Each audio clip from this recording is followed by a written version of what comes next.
Good morning, good evening, good afternoon. How are y'all doing today? I was just going to do like an update of what's going on around the world. But then when I ran across the story, I said, I'm going to have to separate these stories. This story has to be on its own. You see the title. I don't even know what I'm going to title it, but you see whatever I put. Let's get right into it. Please give this video a thumbs up, share it out, share it out, share it out. That is the best way that you can help this channel, is to share it. So it says FedEx warned that a global recession could be coming as demand for packages around the world tumbles. Shares of FedEx plunged 21% Friday, the biggest one-day drop in its history, after the warning on Thursday of a slowing economy that has caused it to not meet its revenue target of $500 million. The global economy is weakening in Europe and Asia and has hurt FedEx's express delivery business. The company said demand for packages weakened in the final weeks of the quarter, and they expect it to continue in the next quarter that runs through November. FedEx earnings are expected to plunge 40% or more. In an interview on CNBC, the CEO was asked if he thought that the slowing down of his business is the start of a recession, and he didn't reply directly and say, yes, I do believe this. He went all the way around that bush. He said FedEx is seeing a decline in volume of freight that it is handling around the region and around the world. And we are seeing a slowdown in American spending as well. After saying that on Thursday, that sparked a broad sell-off of U.S. stocks.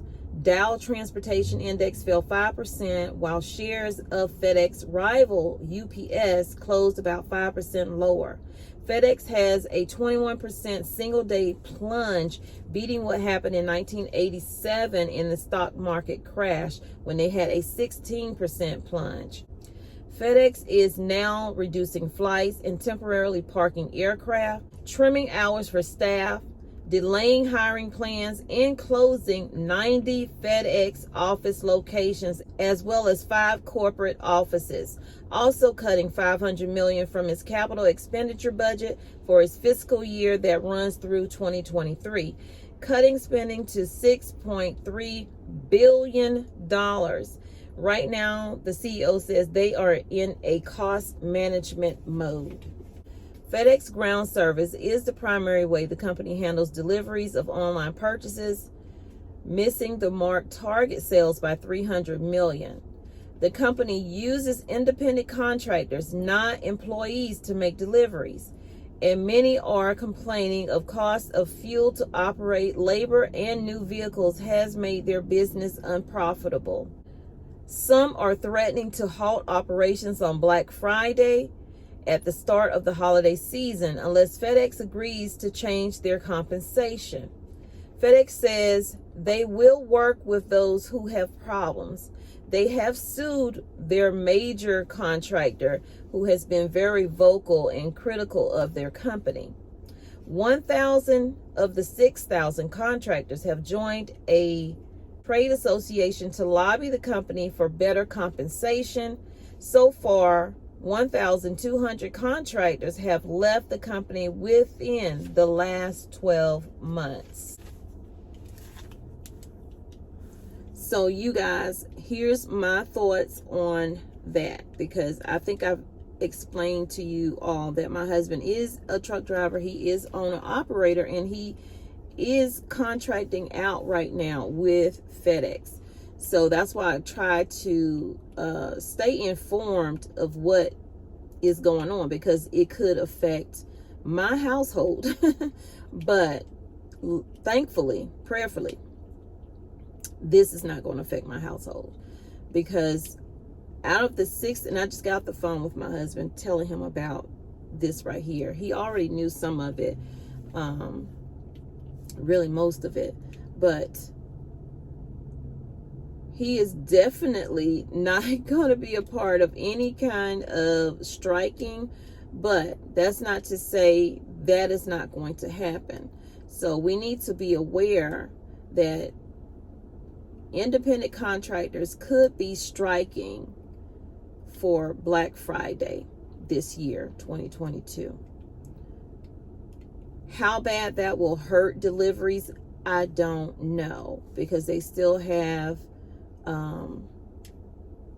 5,000 other contractors that can make deliveries, and some will probably end up getting extra loads, which could be a good thing for them if they, need it. So what's going on right now is a lot of companies are going to be in cost saving mode, and that means a lot of people will lose their jobs. We have, in reading this article, you see that they're closing 90 locations, like satellite locations, like those that are sitting inside of Walmarts, or maybe even the independent ones that are standing alone will be closing. Those are people at the end of the day who will lose their jobs, right at a critical moment in time where we are struggling with shortages of everything, not just food, everything. And the cost of fuel, the housing market looking the way it's looking, as well as the holiday season, you guys. I would say it is no fun to, not be able to provide for your family the way you used to, should, or can. And the loss of that money is going to hurt a lot of people, and it's going to hurt the economy. I do believe that we are headed for a recession if we're not already in a semi one.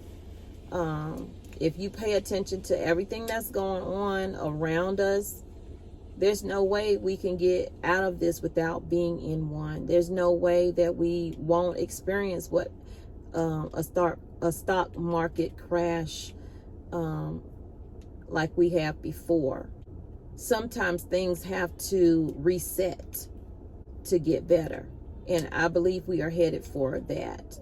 So prepare the best you can now. Today is FedEx, dealing with it, but other companies will deal with it also. So make sure you're getting what you need for your household in case you are on that list of people who end up losing their job. One less worry to have is how I'm going to feed my family. One less worry to have is how I'm going to pay my mortgage or pay my rent.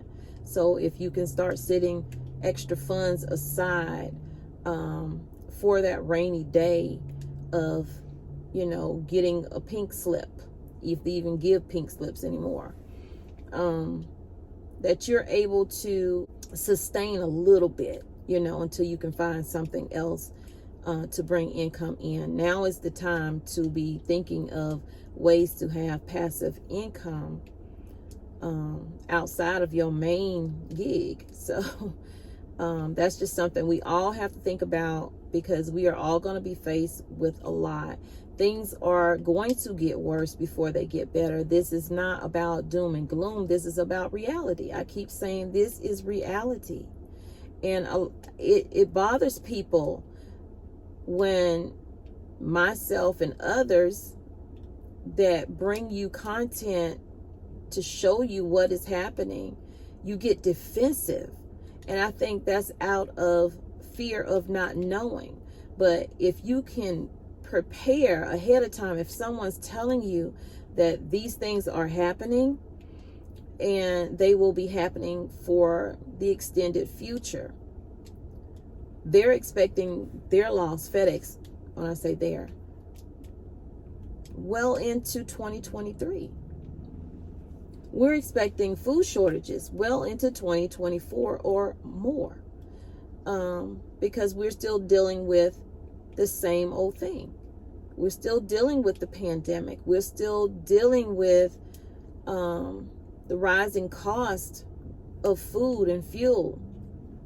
And while fuel may be going down in some areas, it's not in others.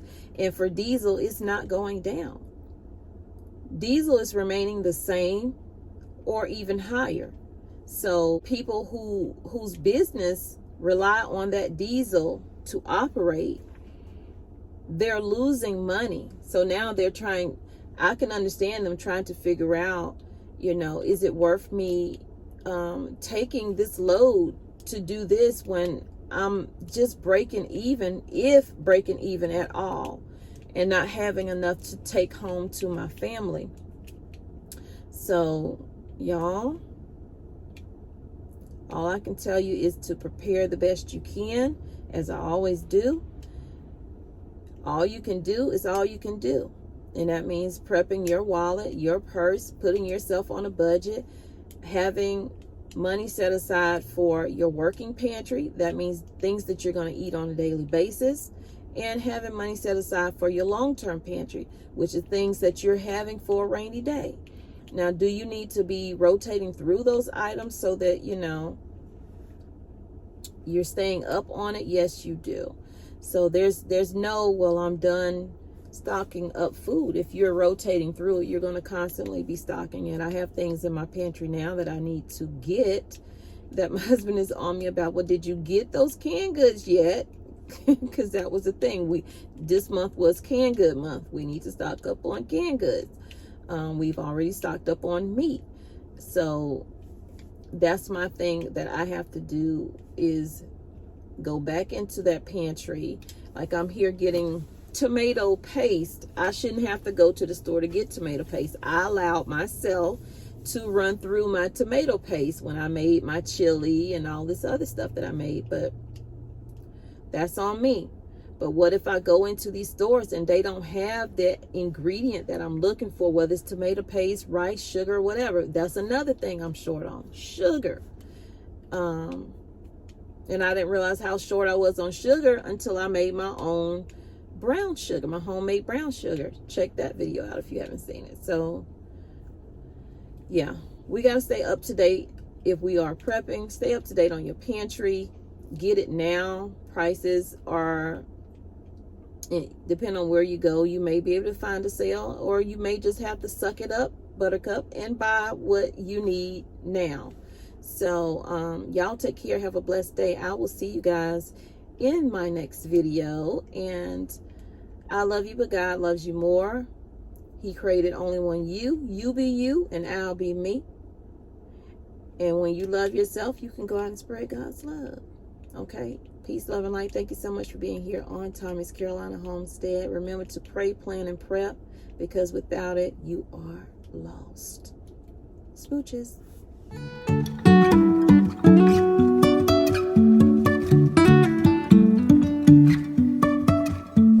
Life is a winding road, no telling where it goes. Driving through days and nights, won't stop for traffic lights.